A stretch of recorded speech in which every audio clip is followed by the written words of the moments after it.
Boa noite, alunos do magistério. Como eu havia dito para vocês, a atividade da semana passada era vocês pesquisarem planejamento educacional, né? Eu passei o link e pedi para vocês copiarem em seu caderno toda aquela parte sobre planejamento, introdução, tipos e níveis de planejamento, planejamento educacional, escolar, curricular, planejamento de ensino e o PPP, Projeto Político Pedagógico.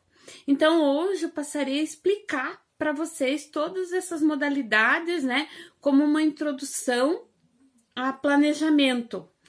Então, o primeiro item é a introdução, que segundo o dicionário, ele fala sobre idealizar um plano, projetar, elaborar um plano, programa, roteiro, mas em resumo seria planejar ações antecipadamente para poder, durante um certo percurso, executá-las. E ele obedece uma sistemática. Então, aqui nesse primeiro texto, na introdução, ele fala sobre a parte histórica do planejamento. Eu sempre falo que não há vento favorável para quem não sabe onde vai, né? Isso até falei em objetivos, e eu já dei na sala de aula, quando a gente iniciou, um modelo do plano de aula, né? Que a gente vai estar estudando cada item daquele do plano de aula, ok? Então, nessa primeira parte introdutória, ó, eu estou acompanhando aqui no meu computador e eu gostaria que vocês acompanhassem no caderno a explicação, ok? Então, fala sobre a ação de planejar, que isso fez parte da nossa história. Então, a primeiras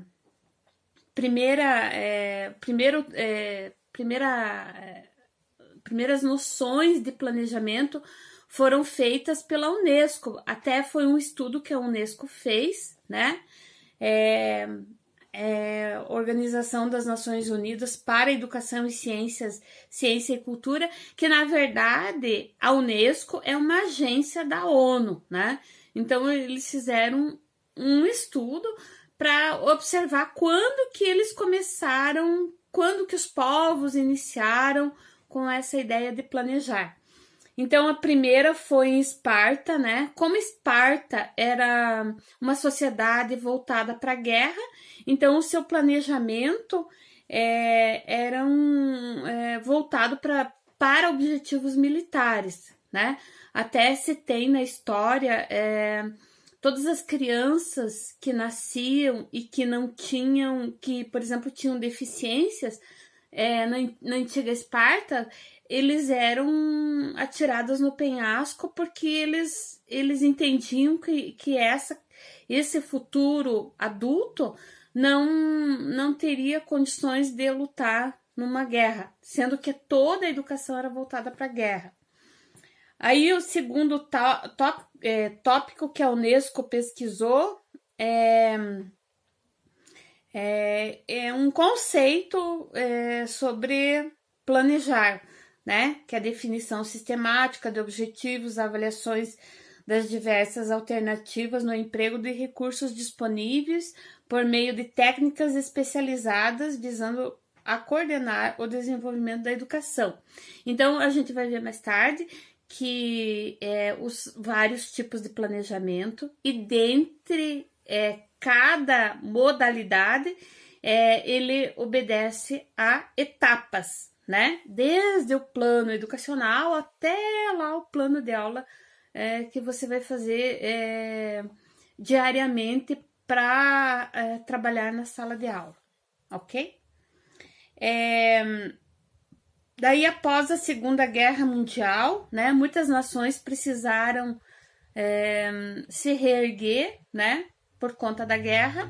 Então, o planejamento educacional foi adotado como uma tentativa de melhorar toda uma sociedade, né? Então,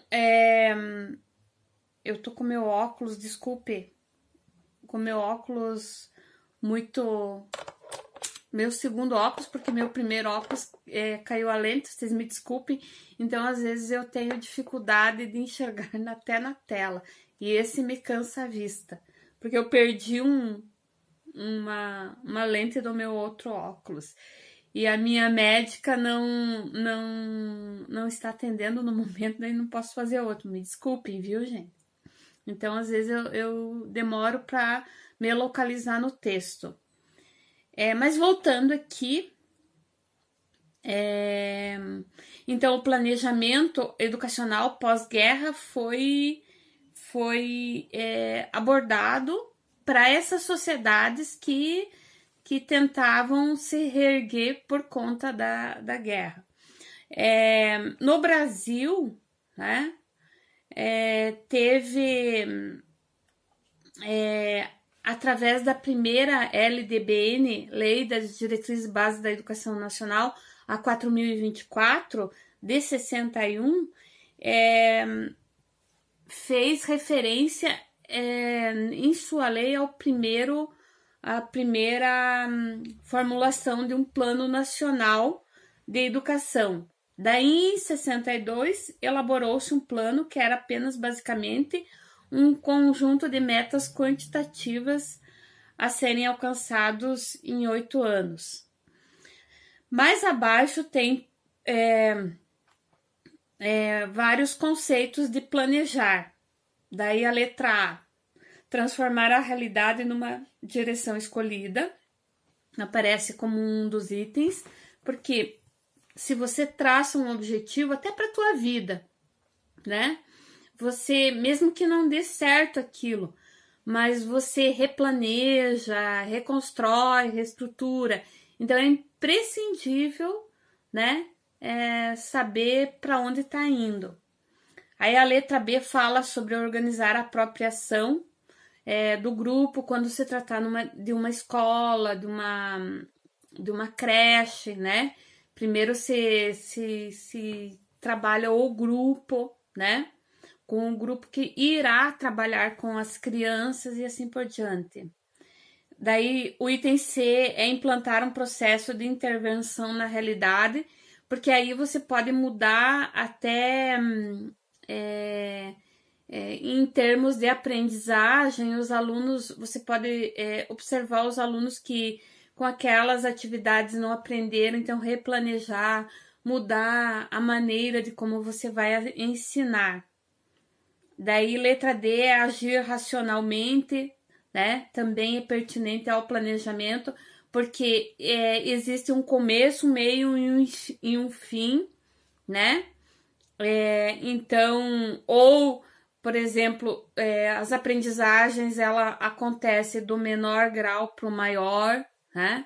Então, tudo dentro de uma linha de raciocínio. Daí o item E é dar certeza e precisão à própria ação, né, do grupo, que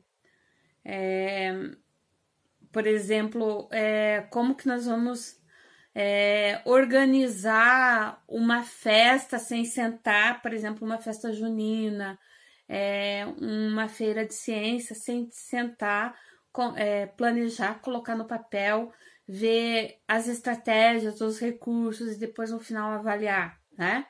Então, é uma precisão isso aí.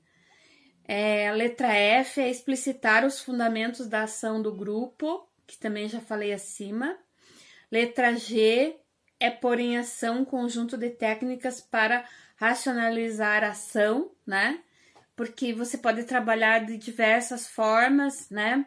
Trabalho em grupo, trabalho individual, você pode utilizar vários recursos, né? Veja agora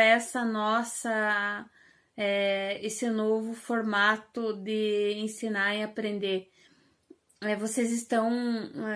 Eu estou em posse de uma ferramenta que eu também tive que aprender, que vocês também estão aprendendo. Então a gente aprende a todo momento e planeja também de uma maneira diferente, né? Usa mais o computador, o celular, né?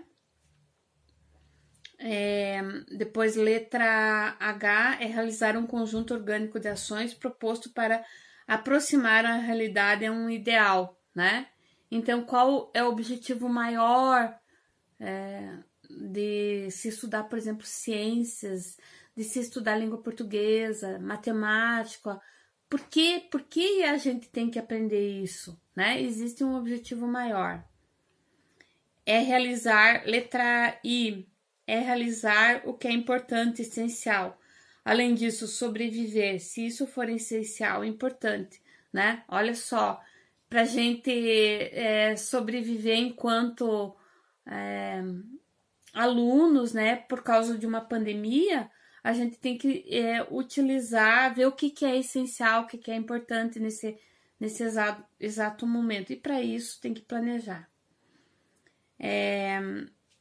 Então ali fala ainda o José Carlos Libânio, ele diz que a ação de planejar, portanto, não se reduz ao simples preenchimento de formulários para controle administrativos. É antes a atividade consciente da previsão das ações político-pedagógicas, tendo como referência permanente as situações didáticas concretas, isto é, a problemática social, econômica, política e cultural, que envolve a escola, os professores, os alunos, os pais, a comunidade que integram o processo do ensino. Então, quando você planeja numa escola, tem que ver que não é só você, professor e aluno, mas que é um conjunto, né? São todos os alunos, são os pais, as famílias, né? O ensino, o ensinar e o aprender desse conjunto todo. Dessas crianças que caem nas nossas mãos, né? E não é um mero preenchimento de papel, mas faz parte do profissionalismo do professor, ok? Então, essa primeira parte, que é a parte introdutória, vamos ver planejamento educacional, que é o primeiro item, né? Então, ali está um conceito, é um processo contínuo que se preocupa com o para onde e quais as maneiras adequadas para chegar lá, tendo em vista a situação presente e possibilidades futuras para que o desenvolvimento da educação atenda tanto às necessidades do desenvolvimento da sociedade quanto o indivíduo. Então, ali fala que é de responsabilidade do Estado. Então, por exemplo, na nossa rede estadual, nós temos o planejamento educacional, que ele tem um alvo para 10 anos. Então, é reunido os professores, é estudado, né? E tem metas para 10 anos.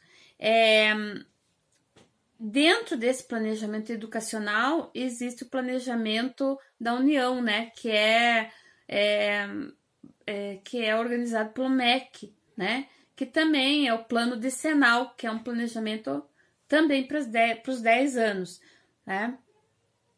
Depois ali tem os objetivos, relacionar o desenvolvimento do sistema educacional com o econômico, social, político e cultural do país em geral e de cada comunidade em particular. Daí, estabelecer condições necessárias para o aperfeiçoamento e fatores que influem diretamente sobre a eficiência do sistema educacional, estrutura, administração, financiamento, pessoal, conteúdo, procedimentos e instrumentos. Então, tudo que por exemplo, os programas do governo estão contidos no plano decenal, né? Ou os programas do Estado também estão ali, né? Os programas como a merenda escolar, o livro didático, transporte público, transporte escolar. Esse transporte público porque tem grandes regiões metropolitanas que é o transporte público pro aluno, né? Existe esse transporte também financiado. Ali mais embaixo fala sobre alcançar maior coerência interna na determinação dos objetivos e nos meios mais adequados para atingi-los, né? fala também sobre a grade das disciplinas, das matérias, o ensino de 9 anos, né? Anterior era de 8 anos, né? Então, está tudo contido aí. 4, conciliar e aperfeiçoar a eficiência interna e externa do sistema, né? Porque a gente sabe que o sistema educacional, ele é um todo organizado, né? E ele, vamos pegar, por exemplo, a nossa escola, o Virgílio, ela é igual à escola São João Batista, é igual a Antônio Blas Costa, tudo ele está dentro de um sistema que é organizado, e esse sistema pertence à rede estadual de ensino, né? As escolas da rede municipal também pertencem ao sistema. Como eles não têm sistema próprio, eles são atrelados ao sistema estadual, que é o nosso. E nós estamos atrelados à União, ao Sistema Nacional de Ensino. Então, ele é um todo organizado para que qualquer criança que se mova entre essas escolas, tudo é mais ou menos coerente dentro desse sistema, né? O PNE, ali, o Plano Nacional de Educação, é o resultado que é um planejamento, né, da União, né? Então, para a próxima década, o último que foi feito foi 2011 a 2020 e foi apresentado no dia 15 de dezembro de 2010 pelo então, que era na época ministro da Educação Fernando Haddad, ao presidente Lula, que era o presidente da época. E o projeto de lei descreve, dentre as outras coisas, 20 metas para os próximos 10 anos. Então, nesse ano é para ocorrer, né, já uma revisão para os próximos 10 anos para o Plano Nacional de Educação. Daí, planejamento escolar. Então, o planejamento escolar ele é feito na primeira semana do ano letivo. Vocês já observaram que, digamos, o início do ano ele começa diferente para professores e alunos, né? Sempre os professores vêm uma semana antes e os alunos uma semana depois. Então, por quê? Porque os professores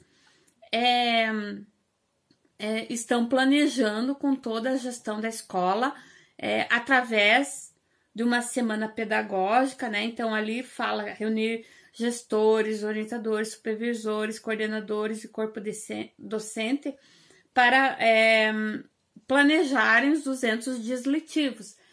É esse início do ano que o diretor senta com os professores, pelo menos na nossa escola acontece assim, né? E é planejado ações para todo o ano letivo. Daí ali fala que é o momento de integrar os professores que estão chegando, né? Então sempre tem aqueles professores efetivos que estão na escola há anos, né? Que passaram em concurso, e tem os professores admitidos em caráter temporário, que são os ACTs. Aí eles são colocados em contato com o jeito de trabalhar de todo o grupo da unidade escolar. Mostram os dados da escola para todos os docentes, apresentam as turmas, se apresentam entre eles, né? E mostram a instituição, etc. e tal. Então, ali tem o que é importante planejar, discutir, elaborar e definir nessa primeira semana do ano. Então, as diretrizes quanto à organização e administração da escola, né? Então, aí entra a questão de horário dos professores, horário de saída e de entrada dos alunos, organização das salas, né? Como que vai funcionar, por exemplo, o laboratório, aqui na nossa escola, o laboratório de informática, as salas ambientes, que nem tem escolas que tem sala de vídeo, né, etc e tal. Normas gerais do funcionamento da escola, então certas regras, né? Que os professores terão que falar uma mesma língua ali e que o diretor propõe para que a escola funcione. Daí atividades coletivas com o corpo docente, por exemplo, que nem na rede estadual a gente tem Dia da Família na escola, festa junina, todas essas questões do calendário cívico. Como nós tínhamos na nossa escola e tem ainda, né? Tá previsto para esse ano, só que agora vai ser revisado isso aí por causa da pandemia, mas o festival de música, de poesias, né? Então, isso tudo é discutido em atividades coletivas com o corpo docente. Por exemplo, a mostra de física e de química, dos foguetes, Dia da Criança, Páscoa, né? Daí, o item 4 é o calendário escolar, já é apresentado no início do ano, com os 200 dias letivos, né? E que esse ano não vai ser mais contado dia letivo, mas hora aula, né? Como é desenvolvido o conselho de classe, e o item 7 é as atividades extra-classe, que eu já falei ainda há pouco. Como é desenvolvido o sistema de acompanhamento e aconselhamento dos alunos e o trabalho com os pais, né? Então, quando tiver algum problema com algum aluno, se a escola tem uma estrutura de acompanhamento, né? Ou quem que vai atender esses alunos, os pais, chamar as famílias, né? Daí 9, as metas da escola e os passos que precisam ser dados durante o ano para atingi-los, né? Então, por exemplo, é uma meta pedagógica, digamos, que não tenha, digamos assim, vou citar um exemplo. Ano passado teve tantos reprovados, então diminuir o índice de reprovados pode ser uma meta. Outra meta, isso depende de cada escola, né? Pode ser a construção de salas, de uma sala de educação física ou de quadras de esporte, pode ser uma meta, né? Da escola. E o que precisa ser dado para realizar? Daí 10, os projetos realizados do ano anterior, é feita uma avaliação, o que deu certo, o que não deu certo, se permanece ou se há continuidade, se não há continuidade, o que